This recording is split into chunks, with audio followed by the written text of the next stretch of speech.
We are currently watching a massive stress test on the Ethereum network. Prices have collapsed. The hype cycle has evaporated. The easy money is gone.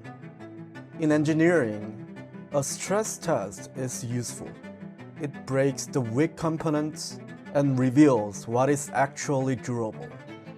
The market is panicked, but the infrastructure just hit a record 127 million active wallets.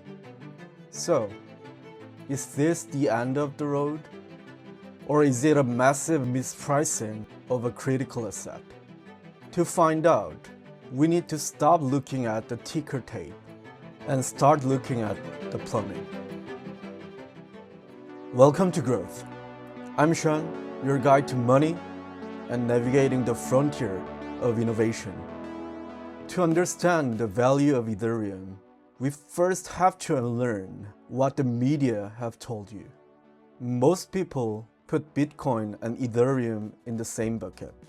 They see two tickers simultaneously moving up and down on a screen. But structurally, they are opposites. Think of Bitcoin as a digital gold. Its job is to be boring. It's a vault. You put your wealth in it, you lock the door, and you hope nothing changes. It is designed to be finished, static, and immutable. Its value comes from scarcity.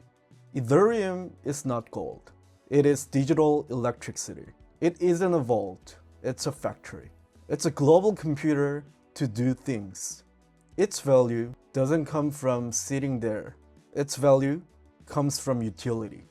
Imagine if you could own a share of internet. Not shares in Google or Facebook, but shares in TCP/IP protocol that allows those companies to exist. That is Ethereum. Think Ethereum as a smartphone. It is a platform where developers can build applications.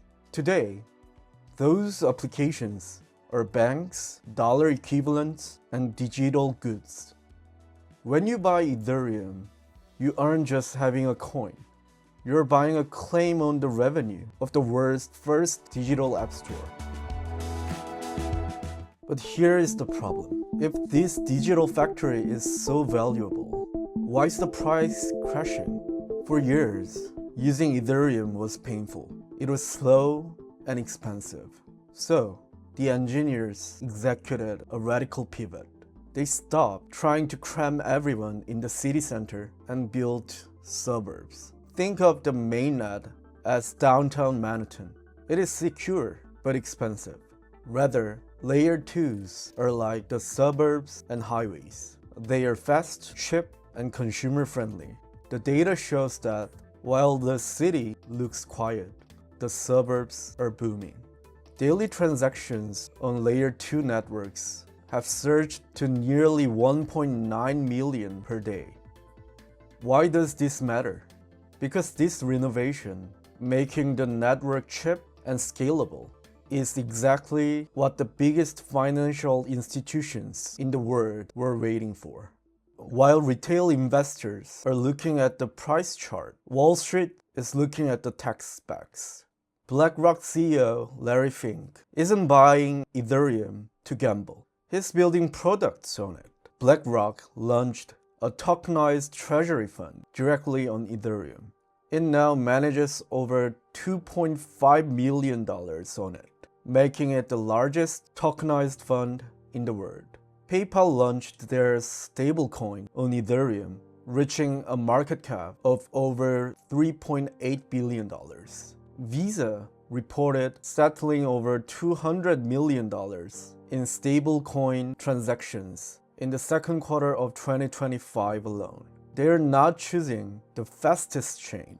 They are choosing the most secure chain. They treat Ethereum like a new global settlement layer. So while the price creates fear, the adoption tells a story of takeover. This brings us to the bottom line. How do we actually value this asset? If it's not a currency and it's not a stock, what is it? The current institutional consensus is shifting toward the triple point asset thesis. This model argues that Ethereum functions as three different things simultaneously. First, when you stake your Ethereum, you earn a yield. To an institution, this looks exactly like a bond. It is a predictable rate of return paid in the asset itself.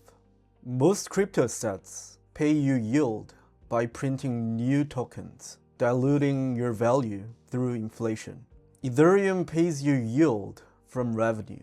Because the network burns billions in fees, the yield is often generated while the total supply of the asset actually shrinks. It is one of the rare, real yield bonds in the digital economy.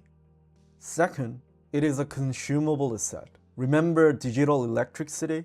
Every time a user pays a fee, a portion of that fee is burned, deleted from supply forever. In the first quarter of 2025 alone, the network burned roughly 870,000 Ethereum. It is a stock buyback program that never sleeps. And third, it is also emerging as a store of value. While Bitcoin is solidifying its position as digital gold, Ethereum is proving it can also play this role, just differently. It is the primary collateral for the entire digital economy. If you want to take out a loan or mint a stablecoin, Ethereum is the pristine asset you log in the vault. This is why we're seeing a shift in who holds it. Recently, the state of Michigan retirement system, which is absolutely not a hedge fund, disclosed they bought over $10 million in Ethereum ETFs. Public companies are now holding Ethereum as a strategic reserve, similar to how companies hold cash, treasury bills, or Bitcoin. They are not trading it. They are parking wealth in it. This is the triple point. It yields interest like a bond. It burns supply like a commodity, and it secures values like a vault. There are very few assets in modern finance that do all three. Though there are clear strengths, there are serious risks to consider. First, there's risk from the complexity. The city and suburb model is efficient for computers, but it is quite a nightmare for humans. Managing a wallet across 5 different layer 2 networks is still too hard. If the engineers don't make this invisible to the user, the technology will stay niche. Second, there's an uncomfortable truth of centralization. The suburbs are currently owned by corporations, not the public. Right now, nearly 90% of the profits from these networks go to centralized foundations, not the Ethereum validators. Until these networks decentralize their sequencers, we are not using a public blockchain. We are just trusting different set of banks. Last but not least, regulation risk. The legal status of Ethereum remains ambiguous as of now. As long as global regulators are fighting over definitions, the massive wave of corporate capital will stay on the sidelines. So, here's the verdict. We are looking at a historic divergence. The sentiment says game over, the data says game on. The price is down as the speculative tourists have left, but the value keeps going up as the infrastructure is processing more volume, settling more institutional capital, and burning more supply than ever before. This is not a guaranteed bet. It is venture scale wager on the future of the internet. But you have a choice. You can stare at the red candles and panic, or you can look at who is building the pipes, who is supplying the electricity, and who is setting up the shop in the city. I choose to look at the money. Share your thoughts on the future of Ethereum and crypto in the comments below. This was Sean from BuySpark. If you enjoyed the video, like, subscribe, and turn on notifications.